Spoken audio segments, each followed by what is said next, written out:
But we have to ensure that when we take one step forward, we do not end up taking 2 steps back. To help businesses start to prepare for reopening, today we're announcing a 4-phased approach that Massachusetts will use to reopen. We're also announcing the mandatory workplace safety standards that all employers across all industries will need to adopt and adhere to. The Lieutenant Governor will provide more detail on this shortly. In the coming days, we'll also be releasing industry-specific guidance. This guidance will ensure that each industry has the information they need to operate safely once they are phased into the reopening plan, and that information will be critical to their ability to communicate effectively with their employees and their customers about how they plan to operate in a COVID-19 world. Back to the details with respect to the 4-phased approach. On March 23rd, all non-essential businesses across the state were forced to close to prevent the transmission of COVID-19.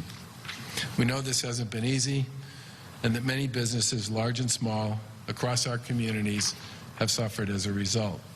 And we're anxious to try to get everybody back up and going as soon as it makes sense. The goal of the reopening plan is to methodically allow certain businesses, services, and activities to resume while protecting public health and limiting a possible resurgence of new COVID-19 cases. To that end, Massachusetts will follow what we're calling a 4-phased approach. Phase 1 is what we're calling START.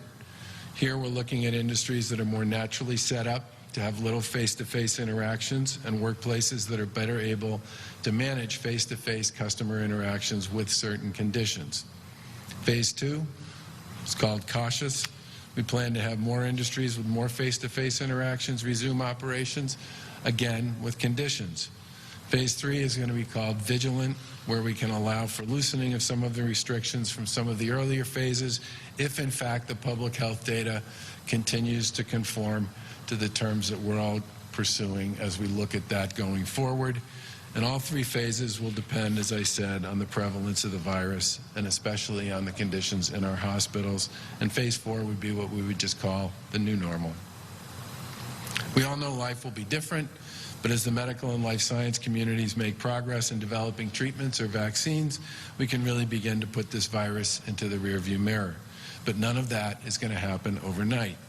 We'll continue to follow the data and the public health metrics to determine when phase 1 start of reopening begins, and then when it's safe to move on to current phases after that.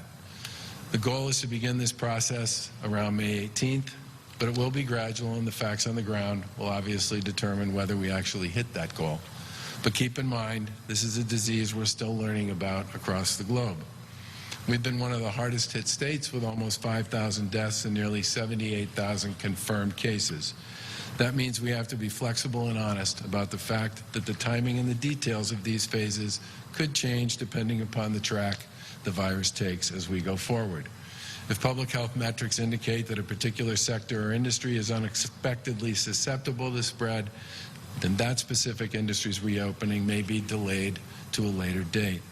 We'll also have to revisit our reopening approach if at any given time there's evidence of widespread community transmission or an unexpected new spike in cases, because we will not only continue to test, but significantly enhance our testing capability as we go forward.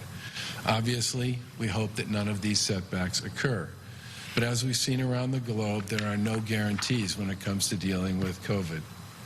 And our ability to move forward through these phases depends almost entirely on everybody playing their roles. Face covering, staying at home when you feel sick, washing your hands, using hand sanitizer, staying 6 feet away from others whenever possible, and how well everybody else does these things and others will determine how we move forward and how successful we are.